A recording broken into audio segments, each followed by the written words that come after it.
He called it a coronation, but it turned into a catastrophe.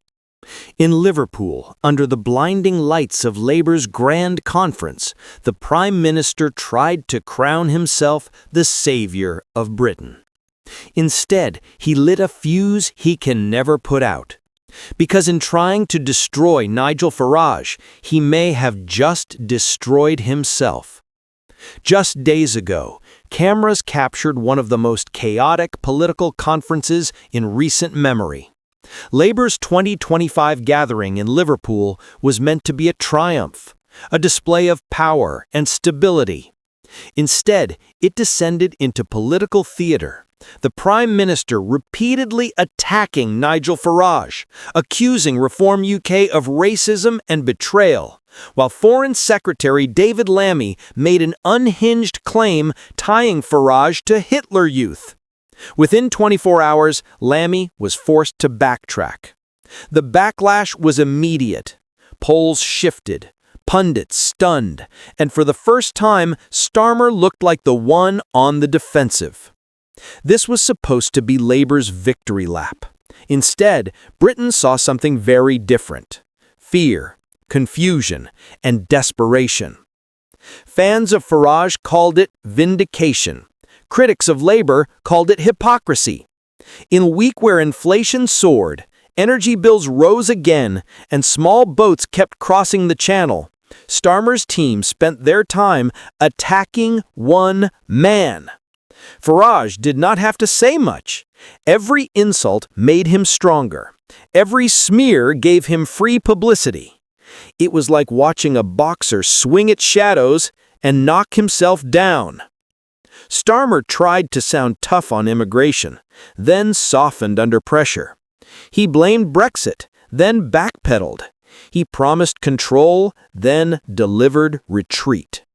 Labour, fearful of Reform UK's momentum, turned their conference into a Farage obsession fest.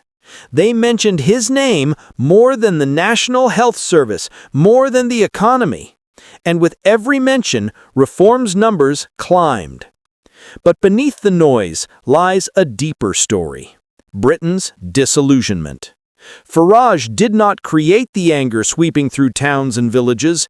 He only gave it a voice. The people see collapsing services, endless migration, rising bills, and politicians dodging accountability. This is no longer about speeches. It is about survival. At stake, the credibility of the Labour government and the very heartbeat of British trust. Well, Jane, it finally happened. The conference that was meant to stabilize Labour has probably shattered any illusion of control left. Yes, John. It was painful to watch.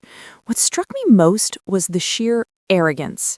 Instead of addressing inflation or the cost of living crisis, Starmer painted Nigel Farage as Britain's great enemy. It reeked of fear. I agree. You could practically smell the panic behind the applause.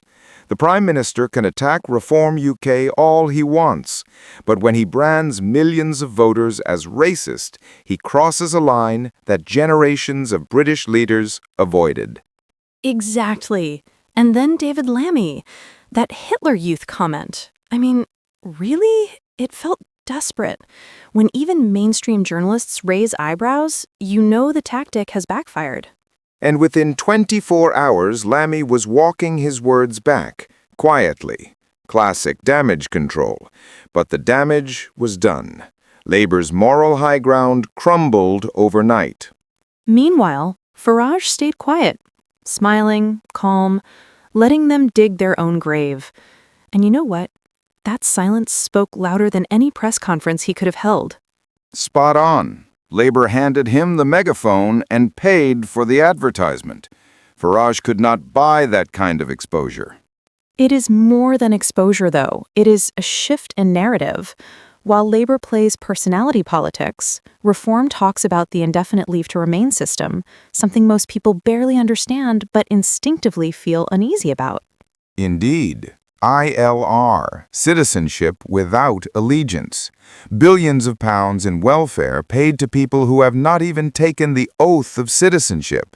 That message resonates, especially with an aging population watching their pensions and communities stretched thin. And the government's response? A few cosmetic tweaks, tougher English tests, more paperwork, nothing that addresses the deeper concern, Britain's borders and Britain's identity. That's what catches my attention. Reform UK may not be in power, but they have hijacked the national conversation. Labour's obsession proves it.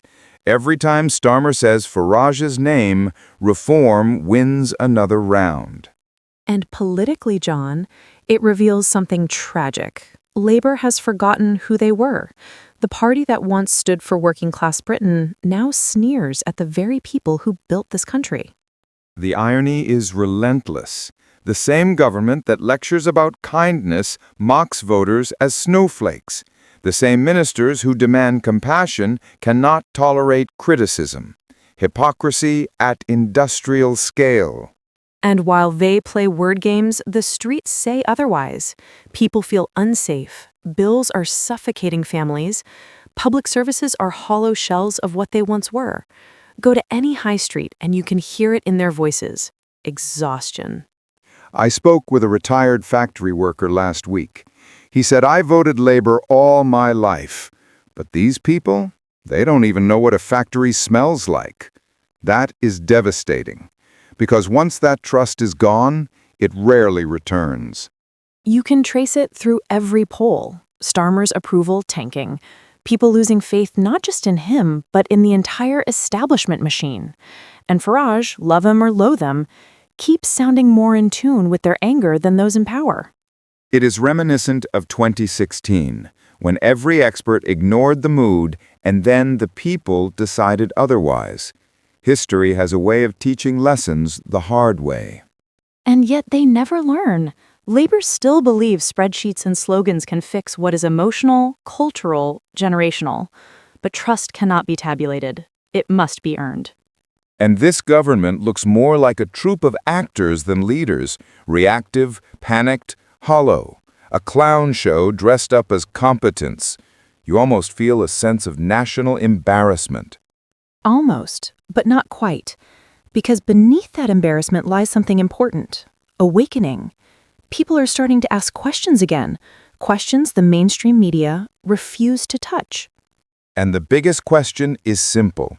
Can Keir Starmer recover from this? Can Labour reconnect with its roots?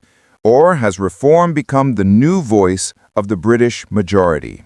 Time will tell, John, but power built on illusion never lasts long. Once trust collapses, reality takes over. And reality is pounding on Labour's door tonight. Indeed.